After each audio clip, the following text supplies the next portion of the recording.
ఓం మహాగణాధిపతయే నమః. ఓం గురుభ్యో నమః. ఓం శ్రీమాత్రే నమః.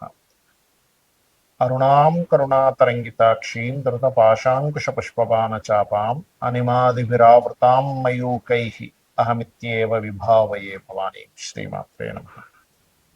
ప్రేక్షకులకి ఆ లలితాంబిక అమ్మవారి యొక్క అనుగ్రహం పరిపూర్ణంగా కలగాలని మనస్ఫూర్తిగా కోరుకుంటూ మనం ఈరోజు ప్రాపర్టీ విషయం, అంటే ఒక జాతకుడు తను స్వయంగా సంపాదించుకునే ప్రాపర్టీ యోగం ఎలా ఉంది, అసలు ఏ గ్రహాలు బలపడాలి స్వయంగా సంపాదించుకోవాలంటే.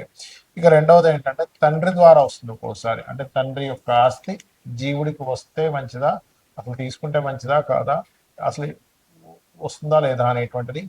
కొన్నిసార్లు తాతగారిది, మరి కొన్నిసార్లు ఆ, తల్లి యొక్క తండ్రిది, లేదా తండ్రి యొక్క తండ్రి తాత విషయంలో చూసుకుంటే. అదేవిధంగా ఒక్కోసారి అన్నయ్య నుంచి కానీ అలా కూడా వస్తూ ఉంటాయి. కొంతమందికి ఇద్దరు కలిసి ఏదైనా వ్యాపారం చేశారు, అప్పుడు అతను వ్యాపారం లాభాలు వచ్చాయని, ఇంకోటి ఏదైనా కారణాలు కొంతమంది ఇష్టంతో ఇస్తూ ఉంటారు. అలాగా సిబ్లింగ్ యొక్క ప్రాపర్టీ వచ్చే యోగం ఉందా లేదా అనేటువంటిది కూడా ఉంటుంది మన జన్మజాతకంలో.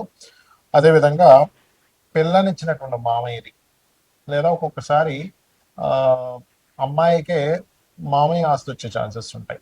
ఆ రకంగా ఎలా ఉంది. అదేవిధంగా గవర్నమెంట్ లీజ్ ద్వారా వస్తాయి కొన్నిసార్లు. 99 yearsకి లీజ్ వచ్చిందండి ప్రాపర్టీ అంటుంటారు. అవన్నీ కూడా అసలు ఎలా చూడాలి జన్మజాతకంలో. ఇవి ఎందుకు చూడాలి అంటే, ఒక్కొక్కసారి ఆ ప్రాపర్టీస్ తీసుకోవడం వల్ల ఇబ్బంది ఉంటుంది, కొన్నిసార్లు ఆ ప్రాపర్టీస్ వల్ల వాళ్ళకి ఎదుగుదల ఉంటుంది. దానికి ధనభావం పడితే అద్భుతమైనటువంటి ఎదుగుదల ఉంటుంది, దానికి షష్టాష్టకాలు ఈ రకమైనటువంటి కాంబినేషన్స్ పడితే ఇబ్బందులు ఉంటాయి. ఒక్కొక్క లగ్నానికి ఆ లగ్నరీత్యా వాళ్ళకి ఏ అధిపతి అవుతాడు, దాని పరంగా వాళ్ళు ఎలా చూసుకోవాలి, ఉందా లేదా అని ఎలా కనుక్కోవాలి అనేటువంటి విషయాలు చెప్తుంది నేనైనప్పటికీ కూడా చెప్పిస్తుంది సాక్షాత్ లలిత అమ్మవారిగా భావిస్తూ ఒక్కొక్క లగ్నం గురించి మనం తెలుసుకుందాం. కుంభలగ్నము, కుంభరాశి. కుంభం వారి కనుక చూసుకున్నట్లయితే ప్రధానంగా ఇక్కడ ప్రాపర్టీ యోగాన్ని ఇచ్చేటువంటి ప్లానెట్ శుక్రుడు అవుతాడు.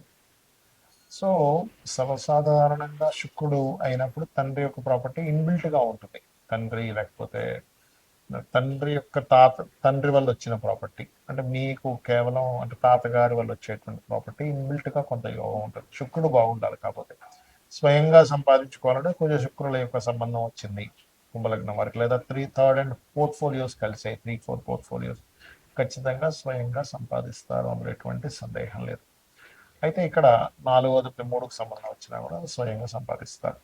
అయితే ఇక్కడ మనం అర్థం చేసుకోవాల్సింది, ఇది మీరు సంపాదించే వరకు. కానీ మీరు మీ తండ్రి ద్వారా ఆస్తిని పొందితే బాగుంటుందా బాగోదా, అసలు వస్తుందా లేదా అన్నప్పుడు శాటర్న్ని పరిశీలన చేయాలి. అంటే శనిగ్రహం బాగున్నాడు అంటే ఖచ్చితంగా దాని ద్వారానే మీకు అన్నీ బాగుంటాయి. పాడయ్యాడు అంటే దాని ద్వారా ఇబ్బంది వస్తుంది. ఒక్కొక్కసారి మీ పేరు మీద కూడా ప్రాపర్టీ యోగం ఉండదండి, అంటే శుక్రుడు పాడయ్యాడు, అప్పుడు మీ పేరు మీద కొనకూడదు. మీరు కొనుక్కోవాలని సంకల్పం చేస్తున్నా బాగోపడం వల్ల మీకు రానివ్వదు గ్రహస్థితి. లేదు మీ జీవిత భాగస్వామి మీ పిల్లల పేరు మీద కొనుక్కుంటే అప్పుడు మళ్ళీ బాగుంటుంది. అది శుక్రుడు పాడైనప్పుడు విషయం చెప్తున్నాను. శుక్రుడు బాగుంటే ఆటోమేటిక్గా మీ పేరు మీద కొనుక్కోవచ్చు, అమలు ఎటువంటి ఇబ్బంది లేదు. అలాగే తండ్రి ఆస్తికి శని ఎలా చెప్పుకున్నాము, తాతగారి ఆస్తికి కారకుడు ఇక్కడ బుధుడు అవుతాడు. అండ్ అష్టమ పోర్ట్ఫోలియో అవుతుంది. అష్టమాధిపతి ఇంకో గ్రహానికి అందిస్తాడు ఒక్కోసారి, అది మెయిన్గా చెక్ చేసుకోవాలి. అలాగే మరొక విషయం ఏంటంటే మేనమామల నుంచి వచ్చేటువంటిది పర్టికులర్గా శుక్రుడే అవుతాడు ఇక్కడ, లేదా భర్త లేదా భార్య తండ్రి నుంచి వచ్చేటువంటిది చంద్రుడు అవుతాడు కుంభలగ్నం వారికి. అంటే చంద్రగ్రహం బాగుంటే అటు నుంచి వస్తుందండి. మీ పిల్లలకి తాతగారికి రావాలి కదండి, ఎందుకంటే మీ పిల్లలకి వాళ్ళ తాతగారు అవుతారు మీ హస్బెండ్ యొక్క తండ్రి అనేటువంటిది. కాబట్టి ఆ రకంగా మనం చెక్ చేసుకోవాలి. అదేవిధంగా గవర్నమెంట్ నుంచి రావాల్సిన కొన్ని ఉంటాయి కొంతమంది, అప్పుడు పర్టికులర్గా రవిగ్రహం బాగుండాలి, చంద్రగ్రహం బాగుండాలి, వాళ్ళ ద్వారా లాంగ్ డీస్కి అయినా ప్రాపర్టీస్ వస్తాయనేటువంటిది ముఖ్యంగా ఈ కుంభలగ్నం చెక్ చేసుకోవాలి. అయితే ఇక్కడ మీరు అర్థం చేసుకోవాల్సింది, ఇది చూసుకోవడం అనేది ఆ ప్రాపర్టీలో మీరు ఉన్నప్పుడు సుఖ సంతోషాలతో ఉంటారు, ఎటువంటి బర్డన్స్ లేకుండా ఉండగలుగుతారు. అలా కాకుండా బాగోలేనటువంటి ప్రాపర్టీ మీకు వచ్చింది, మీ జన్మజాతకంలో అసలు యోగం లేదు అయినా వచ్చినప్పుడు దానివల్ల మీరు ఇబ్బంది పడతారు. కాబట్టి దాన్ని అమ్మేసి ఇంకోటి కొనుక్కోవడము, లేదా దానికి అక్కడే ఉండవలసిన పరిస్థితి ఉన్నప్పుడు దానికి సంబంధించిన రెమెడీ చేసుకోండి, అన్ని విధాలు బాగుంటుంది.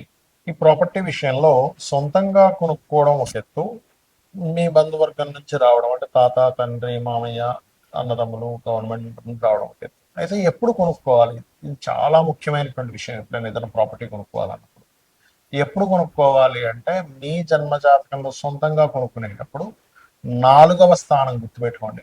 4వ స్థానము లేదా కుజుడు, భూములు కొనుక్కోవాలన్నప్పుడు కుజుడు దగ్గర కానీ బుధుడు దగ్గర కానీ గుడ్ ట్రాన్సిట్ ఉండాలి. చాలా మంది ఏమంటే మేము కొనుక్కున్నామండి కానీ చాలా ఇబ్బందులు పడ్డామంటారు. ఎందుకు? కారణం ఏంటంటే 4వ స్థానానికి ఎక్కడా సరైన కనెక్టివిటీ లేదు. ఇది కేవలం మీరు కొనుక్కోవడానికి. మరి మీ తండ్రి నుంచి వస్తుంది. 12వ స్థానానికి సరైన గోచారం లేదా మహాదశలు బాగుండాలి. లేదా తాతగారు ఆస్తి తీసుకుంటున్నారు, అప్పుడేమిటి? అష్టమ స్థానం బాగుండాలి. ఆ టైంలో మీరు కొనుక్కునేటప్పుడు గోచారం బాగుండాలి. చాలా మంది తాతగారు ఆస్తి తీసుకున్నామండి అమ్మేశామండి అంటారు, తండ్రి గారు ఆస్తి ఇచ్చారు కానీ అమ్మేశామంటారు. కారణం ఏమిటి అంటే, ఆ యొక్క ప్రాపర్టీని ఇచ్చేటువంటి గ్రహాల యొక్క స్థితి గతులు సరిగ్గా లేవు అనేటువంటిది మనం అర్థం చేసుకోవాలి. ఇక అప్పుడు గోచారం బాగుంది, ఖచ్చితంగా తీసుకోవచ్చు. అయితే ఇందులో మీకు గనక తాతగారు ఆస్తి కానీ తండ్రి గారు ఆస్తికి కానీ వచ్చిన తర్వాత ఇబ్బందులు ఉన్నాయన్నప్పుడు ఖచ్చితంగా మీరు ఆ ప్రాపర్టీని యాజ్ ఇట్ ఈస్గా అమ్మేసి ఇంకో ప్రాపర్టీ కొనుక్కోండి. యాజ్ ఇట్ ఈస్గా వాళ్ళు సంపాదించినటువంటి ఆ ప్రాపర్టీ ప్లేస్లో యాజ్ ఇట్ ఈస్గా మీరు ఉండకూడదు. లేదా రెంట్కి ఇచ్చేసి, ఇప్పట్లో అమ్మలేమన్నప్పుడు దాన్ని రెంట్కి ఇచ్చేసి ఇంకో దగ్గర ఉండడం అయినా మంచిది. ఇక అదేవిధంగా బాగోపోతే అమ్మేయాలని చెప్పాను. మరొక విషయం ఏంటంటే, ఇక్కడ మరి ఎప్పుడు కొనకూడదు అంటే, కేతు సంబంధం లేదా పాపగ్రహం గనక, నేను ఇంతకుముందు నేను చెప్పినటువంటి భావములు అంటే ఏ ఏ కాంబినేషన్స్ వల్ల ఎవరి నుంచి ప్రాపర్టీ వస్తుంది లేదా సొంతంగా కొనుక్కుంటారని చెప్పని అక్కడ గనక పాపగ్రహ సంబంధాలు ఉన్నా, ముఖ్యంగా కేతు సంబంధం కనుక వస్తే ఆ టైంలో మీరు కొనడం కానీ, ఇంకా ఎందుకంటే ఆ టైంలో అమ్మే టైం నడుస్తుంటుంది మీకు. కొంతమంది ఈ ప్రాపర్టీ అమ్ముదాం అనుకుంటారు, కేతు సంబంధం వచ్చినప్పుడు ఖచ్చితంగా అమ్మేస్తారు. కేతుతో పాటు గురు సంబంధం కూడా వస్తే మంచి రేటుకి అమ్ముతారు. ఇట్లా ఉంటుందన్నమాట. అలాగే సిమ్టమ్స్ ఏమిటి? మీరు అనిపించవచ్చు ఏమంటే, నాకు ఈ ప్రాపర్టీ పనికి వస్తుందని నాకు ఎట్లా అర్థం అవ్వాలి? ఎలా అంటే, ఇప్పుడు మనం ఒక ప్రాపర్టీ కొనేటప్పుడు కూడా మనకు తెలుస్తుందండి. ఆ ప్రాపర్టీ దగ్గర కొనడానికి వెళ్ళినప్పుడు ఏవో మనకు తెలియకుండా కొన్ని నెగటివ్, అంటే ఏదో గొడవ జరగడం మనం, లేకపోతే అక్కడికి వెళ్ళేటప్పుడు సంథింగ్ మన లైఫ్లో జరిగేటువంటి అనీజీనెస్లు కొన్ని జరుగుతూ ఉంటాయి. కారు ఆగిపోవడం మనం, రాంగ్ రూట్లో వెళ్ళిపోవడం మనం, అక్కడికి వెళ్ళాల్సిన ఇంకో దగ్గరికి వెళ్ళిపోవడం మనం రాంగ్గా చూపించి, లేకపోతే అప్పుడే ఏదైనా దుర్వార్తలు అంటారు. ఇవన్నీ కూడా మీరు కొనేటప్పుడు ప్రకృతి మీకు అందించేటువంటి ఒక సిమ్టమ్ అనమాట. అంటే అదొక చెప్తూ ఉంటుంది ప్రకృతి మనకి ముందుగా సందేశాన్ని ఇస్తూ ఉంటుంది. మనకి సందేహం వస్తుంది ఆ టైంలో. అయితే ఇక్కడ మీరు ఇది మీరు ఓన్గా కొనుక్కునే విషయంలోని ఈ యొక్క ఇది తెలుస్తూ ఉంటుంది. లేదా ఆ పలానా తాతగారో మామయ్యో అమ్మమ్మో నానమ్మో సిబ్లింగ్ సంబంధించిన ఇంట్లోకి వెళ్ళినప్పటి నుంచి మీకు బాగోలేదు అంటే, మీరు అర్థం చేసుకోవాల్సింది ఇక్కడ 2 విషయాలు చూసుకోవాలి.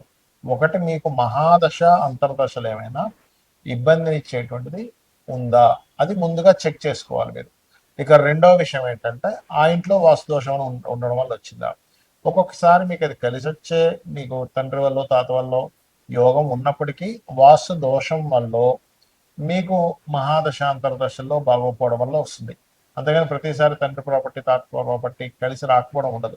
అవి చెక్ చేసుకుని అవి కూడా బాగున్నా సరే బాగోలేదంటే మీకు ఎక్కడో ఇబ్బంది ఉందని అర్థం. కొంతమందికి జాతకాలు ఉండవు. జాతకాలు లేనప్పుడు వీలైనంత మటుకు అక్కడికి వెళ్ళినప్పటి నుంచి ఇబ్బంది వస్తుంది అన్నప్పుడు దాన్ని రెంట్కి ఇచ్చి ఇంకో దగ్గరికి వెళ్ళడం మంచిది, లేదా అమ్మేసి ఇంకోటి కొనుక్కోవడం మంచిది. ఇక ప్రాపర్టీ పరంగా ఇలా ఉందండి, మేము ఏం చేయాలి? ఇప్పుడు సొంతంగా ప్రాపర్టీ కొనుక్కోవాలన్నా, లేకపోతే ఎవరైనా సరే ఏదైనా ప్రాపర్టీ పొందాలన్నా, ముఖ్యంగా గురు కుజ గ్రహాల దగ్గర దీపారాధన చేస్తూ ఉంటే తొందరగా ప్రాపర్టీ యోగం వస్తుంది ఒకటి. రెండవది, మణిద్వీప వర్ణన ఖచ్చితంగా ప్రాపర్టీ యోగాన్ని, ఏదైనా గృహం కొనుక్కోవాలనే యోగాన్ని కలిగిస్తుంది. సరే, ఇవి ఓకే. ఒక ప్రాపర్టీ కొన్నాము, అది కబ్జాలోకి వెళ్ళిపోయింది, లేకపోతే లిటిగేషన్స్ ఏర్పడ్డాయి, గొడవలు నడుస్తున్నాయి, ధర్మబద్ధంగా మీరు ఉన్నారు, అయినా సరే ఆ యొక్క ఆస్తికి సంబంధించి మీకు ఎంతో పోరాడుతున్నారు, రావట్లేదు. అలాంటప్పుడు వారాహి అమ్మవారి యొక్క స్తోత్రము, వరాహస్వామిని పూజించడము, ఇవి చేయాలి. మీకు ఈ రకంగా కనుక మీరు చేసినట్లయితే మీకు ఖచ్చితంగా రావాల్సిన ప్రాపర్టీ రావడము, అదేవిధంగా ప్రాపర్టీలో ఏదైనా ఇబ్బందులు ఉన్నా సరే తొలగిపోవడం అనేటువంటిది జరుగుతుంది. కాకపోతే ఇది ఎన్ని రోజులు చేయాలి అంటే, ఒక మీకు ప్రాపర్టీ క్లియర్ అయ్యే వరకు ఈ అష్టోత్తరాలు చదువుకోవడం చేయండి. కొనుక్కోవాలన్నా కూడా, ఏదైనా ప్రాపర్టీ కొనుక్కోవాలన్నా కూడా ఇందాక నేను చెప్పినట్టుగా గురు కుజ గ్రహాల దగ్గర దీపారాధన రెగ్యులర్గా చేయండి, మంగళవారము బుధవారం ఇలా చేసినట్లయితే ఖచ్చితంగా మీకు రావాల్సిన ప్రాపర్టీ వస్తుంది. శ్రీమాత్రే నమః.